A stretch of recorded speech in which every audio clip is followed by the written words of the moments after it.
Hello everyone, welcome back to my channel. সবাইকে good morning জানাই। আর খুবই ভালো লাগছে, দুদিন পর একটু চোখটা সুজে গেছে, কিন্তু কিছু করার নেই। আর কেন সুজে গেছে খুব তাড়াতাড়ি তোমরা জেনে যাবে। আর আমার মানে যে ভিডিওটা আমি শেয়ার করব, আজ হোক বা কাল হোক, তো প্লিজ ওই ভিডিওটা দেখো। আমার খুব ভালো লাগবে। কমেন্ট করো আর পারলে শেয়ার করে দাও, খুব ভালো লাগবে। তোমাদের সাপোর্ট অনেক দরকার আমার। আর আমাদের চ্যানেলে যারা নতুন আছে, তো আমাদের চ্যানেলটাকে তাড়াতাড়ি সাবস্ক্রাইব করে দাও, আমাদের পাশে থাকো, খুবই ভালো লাগবে।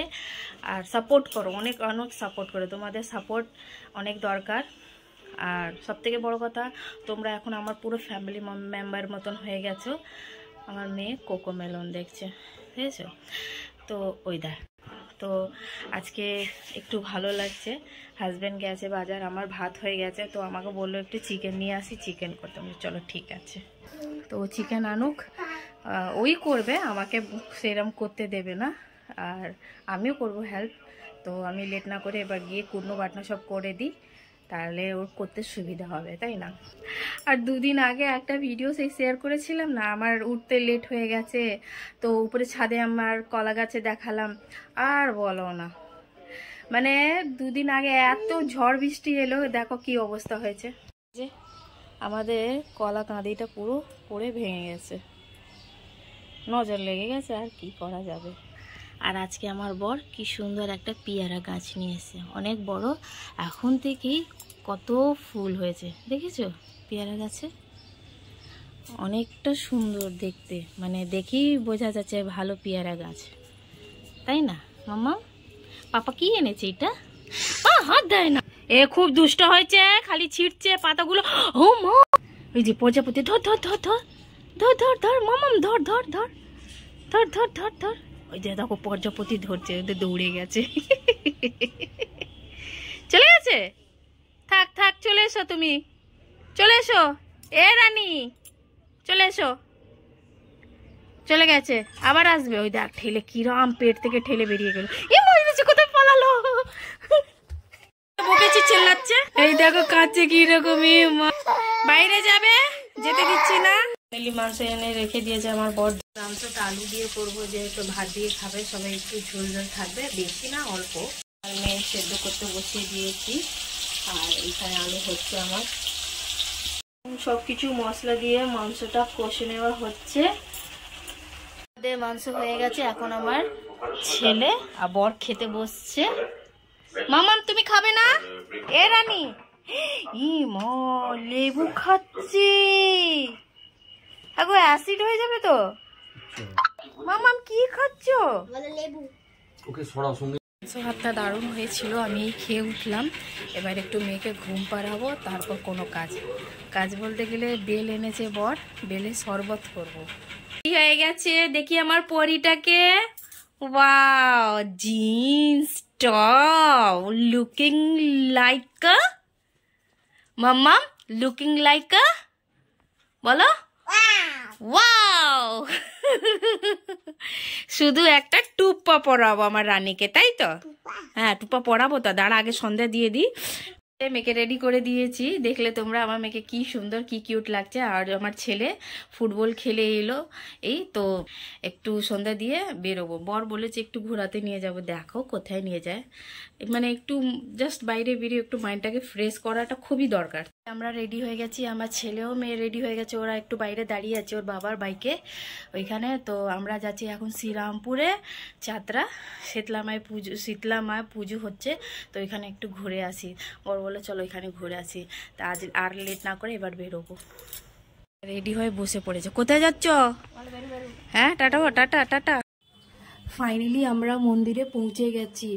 বাপরে গাইস, জাস্ট ভিড় দেখো রাস্তায়।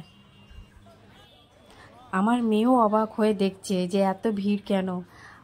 ভালোবাসার শহর যাত্রা, বাহ খুবই সুন্দর দেখতে, চারিদিক কত খেলনা। আমার মাম্মাম দেখে খুবই খুশি হচ্ছিল, ভাবছিল যে এত ভিড়, যে এত কোথায় চলে এসেছি। ওর বেশ দেখে ভালোই লাগছিল, মনে হচ্ছিল খুবই মজা পাচ্ছিল। কিন্তু গাইস সত্যি বলছি, প্রচণ্ড ভিড়, এত ভিড় ছিল, আর তারপর এত গরম এসে গেছে কি বলা যাবে। আমার ছেলে মেয়ে দুজনেই খুবই মজা পাচ্ছিল। এই বারবি পুতুলগুলো দেখো, জাস্ট ওয়াও, মানে কি বলবো, এত সুন্দর লাগছিল দেখে। মেলা ভেতরে এলাম, নানা রকম রাইডসও ছিল, যেটা এত ভিড়ের মধ্যে চাপা যাবে না, সম্ভব নয়।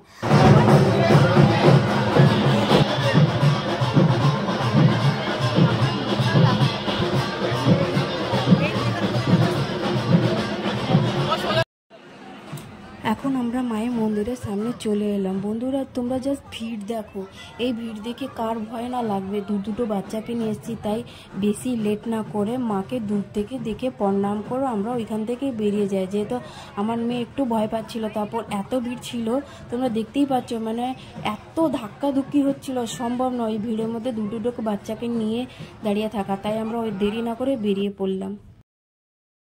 এখন চলে এসেছি আমরা রোলের দোকানে। আমার বর আর আমার ছেলে ওরা দুজনে রোল খাচ্ছিল। আমি সেরকম কিছু খাইনি, আমার শরীর খুব একটা ভালো লাগছিল না।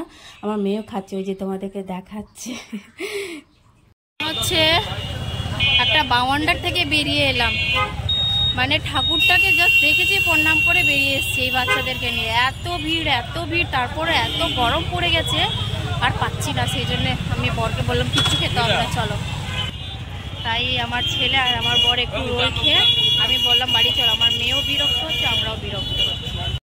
এই যে আমরা বাড়িতে গরম গরম জিলিপি নিয়ে এসেছি, খাবো। আমার মেয়ে খাওয়ার জন্য একবারে দাও দাও দাও, মেয়েকে দাও বাবা জিলিপি। ওয়াও, তুমি খাও। কেমন খেতে গো? টেস্ট আছে? নে বাবু খা। একদম গরম গরম জিলিপি, আমার মেয়ে খুব পছন্দ হয়েছে জিলিপিটা মনে হচ্ছে। খেয়ে নাও। বাড়ি থেকে শান্তি কোথাও নয় না গো, তাই না? আমরা যে জানতাম না যে অ্যাকচুয়ালি আমরা ফার্স্ট টাইম গেছি। এমনি অনেকবার গেছি মানে মায়ের পুজো দিতে, কিন্তু এই মেলাতে আমরা ফার্স্ট টাইম গেছি। এত ভিড়, আমি যদি জানতাম যে আজকে সানডে এত ভিড়, তাহলে আমরা যেতাম না। আমার কষ্ট হচ্ছিল আমার এই মেয়েকে নিয়ে। আমি বললাম মায়ের দর্শন হয়ে গেছে, এবার চলো বাবা, আমি পাচ্ছি না। কারণ বাচ্চাদের শরীর তো কখন কি হয়ে যাবে, শরীর খারাপ বোঝা যায় বলো, ওরা কাঁদবে। কিন্তু আমার মেয়ে এত ভালো লক্ষ্মী মেয়ে যে একটু বিরক্ত হয়নি, কিন্তু তাকে তো আমাকে দেখতে হবে না, তাই না?